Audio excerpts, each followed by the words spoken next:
Bro, I got my DT770s too. See a spot for my phone. That's what I'm.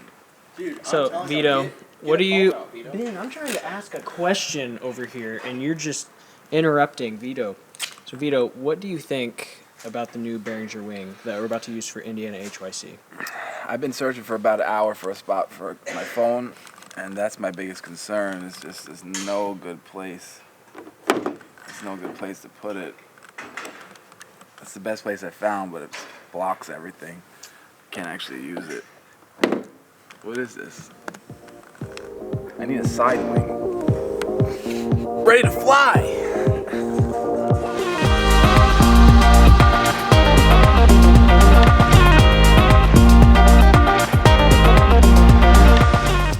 Hey guys, what's up? So we're here in Indianapolis, Indiana at Calvary Tabernacle for Indiana's Holiday Youth Convention.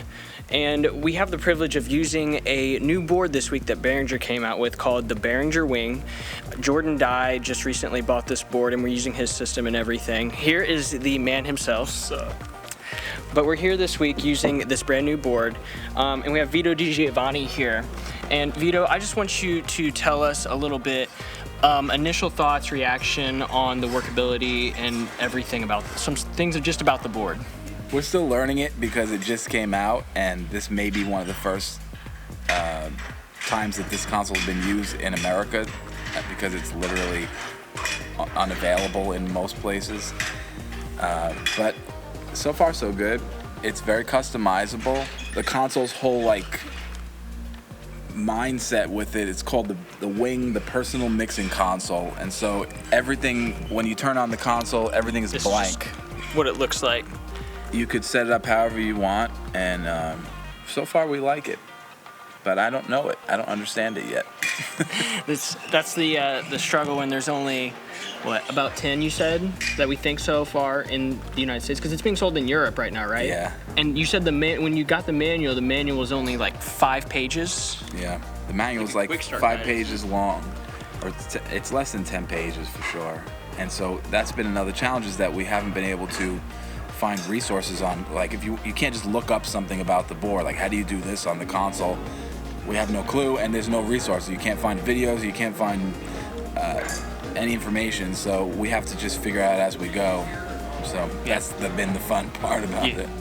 So just a little bit about this board. So it's a new board by Behringer, and it's not a step up from the X32, which is another board it's with not a Behringer. successor to the X32. It's an actual whole different console than the X32. So it's like, and Behringer says that they don't look at it as a successor. It's basically a whole different console, and it offers a lot of flexibility. That's the one thing I feel about it in general, is that it's super flexible and customizable more than any other console that Midas and Behringer have released. So if you come from the mindset or the world of like DAWs and working in a recording environment, especially some of the more modern stuff, I think the board is more intuitive in that sense. There's a lot of like drag and drop, customizable layers, and the way they do some really unique stuff with how you can take your sources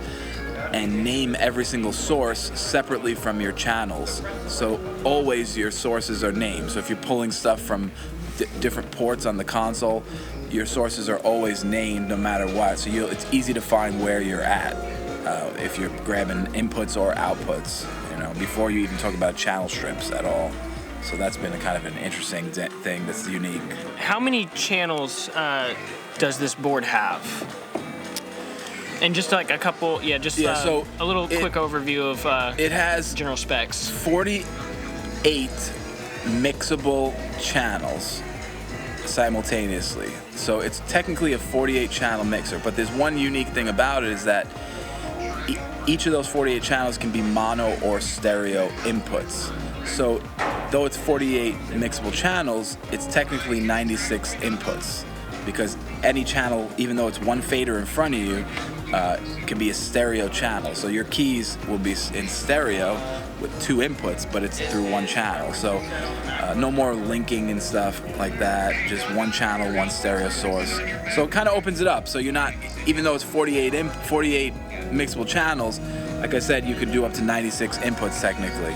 You can't separate those out. Like I can't take the left and the right and separate them.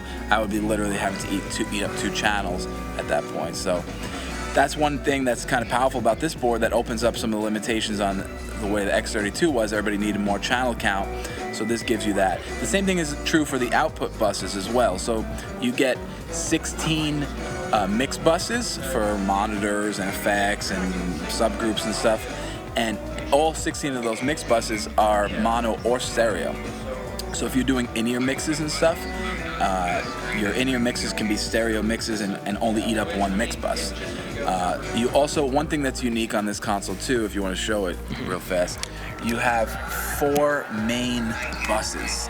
Let me get focused on this. So you have actually 4 main buses on the console. And so we're using 1 main bus for mains, 1 for subs, and 1 for broadcast. It allows us to quickly assign any of our channels to either place. Separate, and that's separate from matrix outputs, separate from your buses. The console also has 8 matrix sends. The matrix outputs are also mono or stereo. The main outputs are also mono or stereo. So it's a good amount of ins and outs when you consider that on the console, and that's one of the things that's real standout. So if I could probably sum up like the workflow on this board, just using it for 1.5 days right now, we feel like it's kind of a cross between like Yamaha and Digico and Behringer, like meshed into one in a way. Like there has some things that are similar to Digico consoles. It's got a lot that, to me, it feels like Yamaha boards in some ways, like the CL series and stuff.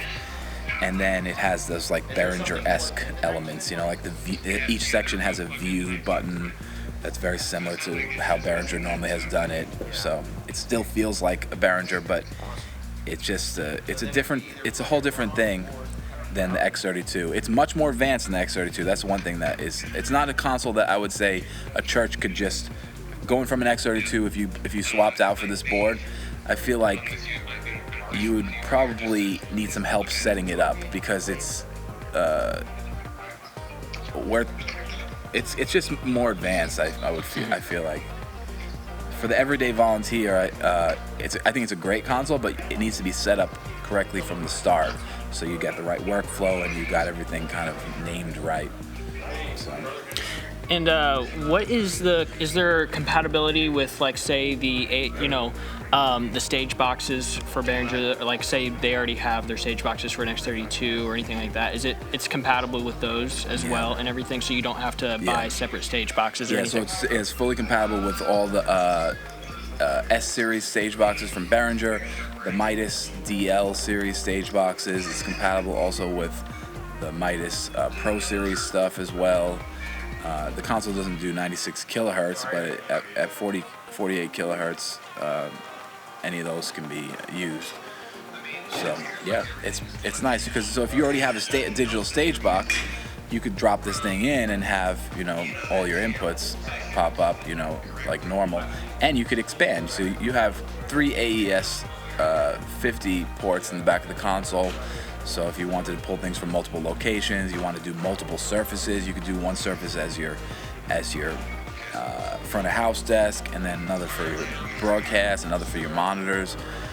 So it gives you that flexibility for sure if you're doing multiple consoles, without a doubt. That's a really great overview right there. Yeah, later we'll probably give more detail about what we feel about the. Overall. I'm still learning it, so yeah.